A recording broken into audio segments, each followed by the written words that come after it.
తెలంగాణలో మున్సిపల్ ఎన్నికల నామినేషన్ల పర్వం కీలక దశకు చేరుకుంది. పలు లోపాల కారణంగా మొత్తం దాఖలైన వాటిలో 10,000 నామినేషన్లను అధికారులు తిరస్కరించారు. నేటితో ఉపసంహరణ గడువు ముగియనుండటం ప్రధాన పార్టీల అసంతృప్తులను బుజ్జగిస్తున్నారు. దాంతో ఇవాళ రంగంలో ఎంతమంది ఉంటారని తేలనుంది.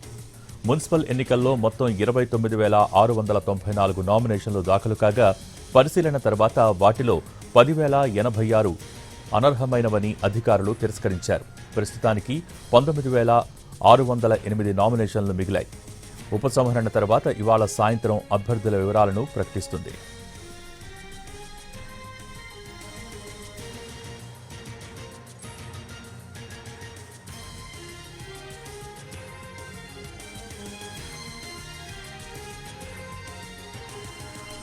మున్సిపల్ ఎన్నికల నోటిఫికేషన్ రాకముందు నుంచే ఔత్సాహిక నేతలు ప్రచారాన్ని మొదలుపెట్టారు.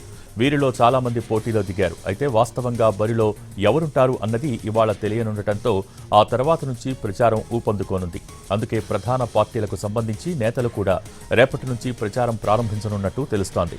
రేపు ముఖ్యమంత్రి రేవంత్ రెడ్డి ఆ రోజు మిర్యాలగూడ నుంచి ప్రచారం మొదలుపెట్టనున్నారు. బీఆర్ఎస్, బీజేపీతో పాటు ఇతర పార్టీల నేతలు కూడా కదలనున్నారు. ఆ తర్వాత నుంచి ప్రచారానికి కేవలం 6 రోజుల వ్యవధి మాత్రమే ఉండటంతో దానికి తగ్గట్టుగానే ముఖ్య నేతలు సిద్ధమవుతున్నారు.